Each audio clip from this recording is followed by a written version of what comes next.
ఈ నెల 14వ తేదీన ఖమ్మం జిల్లాలో జాతీయ లోక్ అదాలత్ నిర్వహిస్తున్నామని జిల్లా జడ్జ్ రాజగోపాల్ తెలిపారు. సుప్రీంకోర్టు, హైకోర్టు ఆదేశాలతో లోక్ అదాలత్ నిర్వహిస్తున్నామని జడ్జి చెప్పారు. గతంలో లోక్ అదాలత్ ద్వారా 10,700 కేసులు పరిష్కరించి రాష్ట్రంలో 7వ స్థానంలో ఉన్నామన్నారు. అదేవిధంగా సివిల్, క్రిమినల్ కేసులు పరిష్కరించుకునేందుకు ఇది మంచి అవకాశం అన్నారు. ఇంతవరకు కోర్టు గడప తొక్కని కేసులు కూడా పరిష్కరించుకోవచ్చని జిల్లా న్యాయమూర్తి రాజగోపాల్ చెప్పారు. మనకి ఈ నెల 14వ తారీఖు నాడు అంటే 14/12/2024 నాడు మన జిల్లాలో పెద్ద ఎత్తున జాతీయ లోక్ అదాలత్, నేషనల్ లోక్ అదాలత్ అనేటువంటిది నిర్వహించబడుతుంది.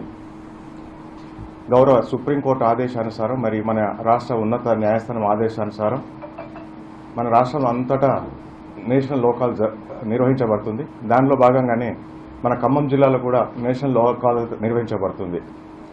ముఖ్యంగా ఈ లోక్ అదాలత్ ద్వారా ప్రజలకు, కక్షిదారులకు ఎన్నో విధాలుగా మేలు చేస్తుంది.